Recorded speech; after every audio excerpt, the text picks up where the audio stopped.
I always felt foreigner in my own country, always. It's easier for me to be a foreigner in a foreign country than to be a foreigner in your own country.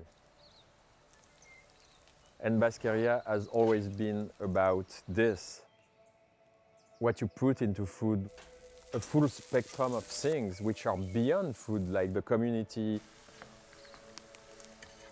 This is my vision about Basqueria.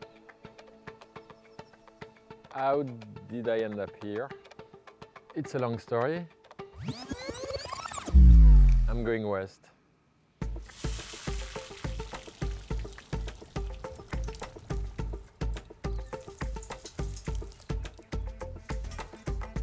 I'm Sebastien Pourrat. I'm a chef and an entrepreneur. I'm from the French part of the Basque Country, and I'm here in Malibu, where I launched this beautiful little casita Basqueria, which is part of the brand we're doing with my wife, which is about good food, good ingredients, good life. In France, you don't learn to be an entrepreneur. Your family is going to be like, so what are you doing? When in America, taking risk is like part of the process, failing is part of the process. $10. No, come back with 15. I'm not No, negotiating. $5. $5? Yeah, No, $5. make $15. Go $1. and make $15 and come back. We're not talking about this. 12 and it's a deal. I want to see the money.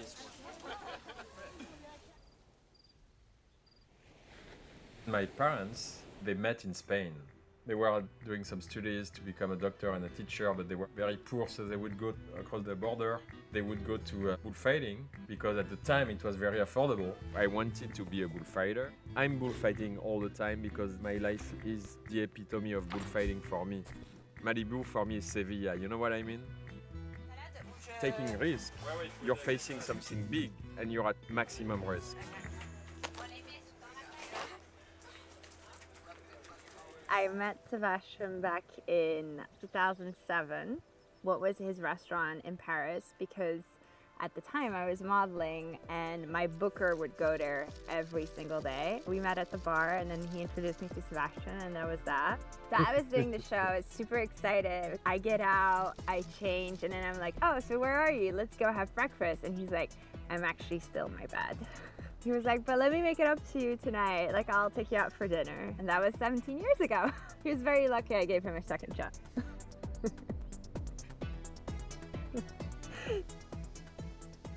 When you see us in a kitchen, like, you can tell, like, we move around each other without even have to say, like, oh, I need this. We work very well together. We're a very good team.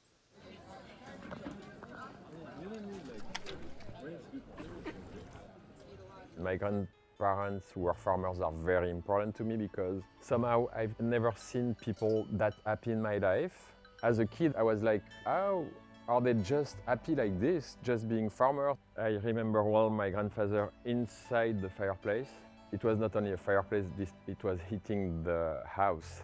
And they were cooking almost everything from the fireplace. We were taking the corn like this, spreading the corn everywhere, and the chicken would gather. Oh, I moved to Paris when I was 21. At the time, I wanted to be an actor. We were partying, we were like going out. I used to have a restaurant in Paris, in Le Marais. And then we decided to move to New York, so. We didn't know really what we were doing. We were about to open Cocotte, but now I'm missing $25,000. 10 days before the opening. I went in the street and I would ask every single person, excuse me, do you have $25,000? I found this guy, I have like 5,000 on my saving, can I call a friend, maybe he has 20,000? And I had $25,000 by the end of the day. And then I opened the restaurant, finally. And 5 days later, Hurricane Sandy shut down half of Manhattan. The whole downtown didn't have any electricity, had to close for a week. And I was somehow in the box in New York. It was a restaurant in the street with like all the rules of a restaurant. I wanted to come to California. It was really tough because the restaurant in New York was really successful and it was our bread and butter. I had a few months left on my lease and I was like, this is the time. And then we arrived in LA, so we gave the address to the cab and it took us to our new life. We found the farm because we've been working in Malibu, like doing private dinner. We met a friend at the coffee shop in Malibu and we're like, what are you up to? Oh, we're looking for farms to do big dinners. And the guy took us here. I was like, we have to be part of it. Where we are here, the very first time I came to Ladamas, and I was like, this is crazy because this looks so much like your grandparents' farm. We were living in LA, so we were like, the commute every day is gonna be tough. And they were like, yeah, there might be a house for you at the farm.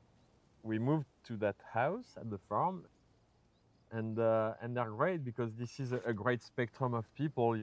Being part of this community, everyone is trying to offer something. So there are some animals, there are the chicken, the goats and everything. Yeah. Some are helping with cleaning or taking care of this. The culture of the Basque is based mostly on food and on genuine farming, a tradition which goes from generations to generations. Food is bigger than food there. This is about the community, and the food is just a vessel. And they're cooking together, and they sit on big tables. Basque meets California. So this is a burnt Basque cheesecake invented in a tapas bar in San Sebastian called La Viña. It's a cheesecake which is different from the Basque cheesecake. Three major differences. There is no crust, it's burnt on top, and it's supposedly gooey inside. It was invented in 1991. In Spain, on every single restaurant menu, there is a tarta de queso. So it's been there for ages.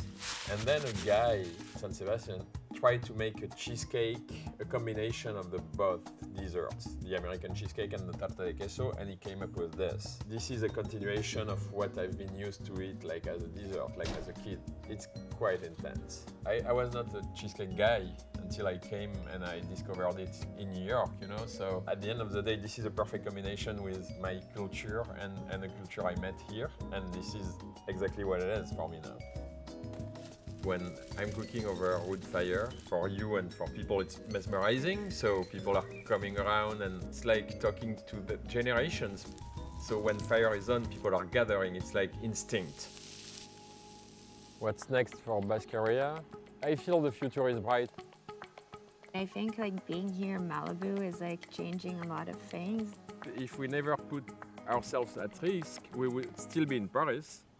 This is a good place to settle. Yeah. From the very beginning, I knew something bigger than me will happen someday. Because I think that, I make it happen.